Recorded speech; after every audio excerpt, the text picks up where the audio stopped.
Once upon a time, a woman named Jackie returned to the dilapidated ruins of her childhood home. The house stood like a ghost, its siding worn and crumbling, a haunting remnant of what once was. As Jackie took it in, her eyes sparkled with the swirling glow of countless memories. It felt as if the past wrapped itself around her, more vivid and visceral than anything in the present. "Jesus, it feels like just yesterday," she whispered, her hand trembling as she placed it over her heart. Her brother Perry was by her side, pulling her into a tight embrace that grounded her. "The house hasn't changed much," he said, his voice steady as a rock. "But we have." But had she? Jackie questioned it. For years, Perry had been her strength, her mountain, steady and unwavering, while she had been wild, unpredictable, like the wind.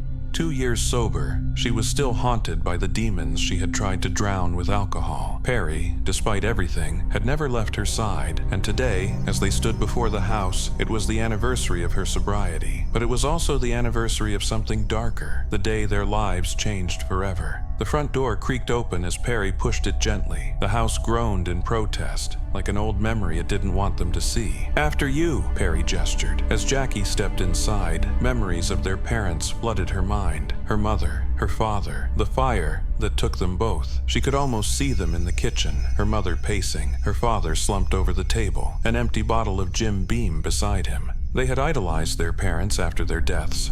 But that wasn't the truth, was it? "You're remembering the truth about Mom and Dad, aren't you?" Perry asked softly. Jackie's heart raced. The truth about the drinking, the truth about the bruises, the truth that she had buried deep under layers of alcohol and grief. But the strangest thing was, as they walked through the house, parts of it didn't make sense. The layout felt wrong. The kitchen doorway was in the wrong place. The fireplace they used to sit by as children, where they roasted marshmallows and watched movies, was gone. Just a blank wall remained, as though the memory itself had been erased. "We never had a fireplace," Perry said suddenly, his voice detached, clinical. "What?" Jackie's mind spun. The memories of cozy nights by the fire with her brother, were they fake? Perry turned to her, his face soft but distant. "Memories are strange, Jackie. We remember things in ways that make it easier to live with." The house felt darker, heavier. Jackie was suffocating under the weight of it all.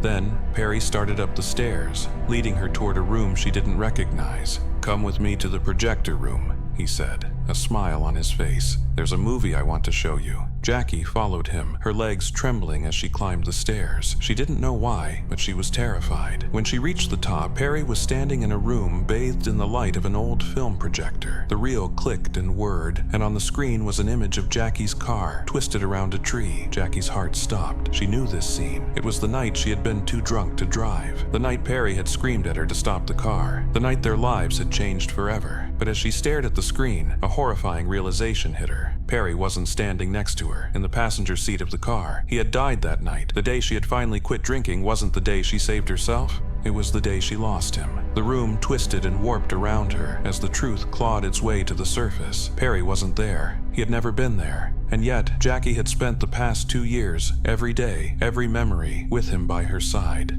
A twisted illusion her mind had created to cope with the unbearable grief. She gasped, jolted awake in a sterile hospital room. Wires and electrodes were attached to her body, beeping in time with her heartbeat. Her therapist, Dr. Lasko, sat across from her, slowly removing his own set of electrodes. He had been guiding her through a simulation of her memories, helping her face the guilt and trauma she had been avoiding for so long. "Perry," she whispered, her voice broken. But it wasn't Perry who took her hand. It was Dr. Lasko. "You did well today, Jackie," he said softly. "You're getting closer to the truth. This is how you heal." But as she lay back in the hospital bed, tears streaming down her face, she knew the truth all too well. Perry was gone, and no amount of therapy or simulations would ever bring him back. In her memories, she might still see him, but in reality, she was alone. Thanks for listening, Curiosity Cartel. If this story gave you chills, don't forget to hit that like button, share your thoughts in the comments, and subscribe for more dark, haunting tales. Remember, the past has a way of sticking with us, but facing it is the hardest part. Until next time, stay curious and stay brave.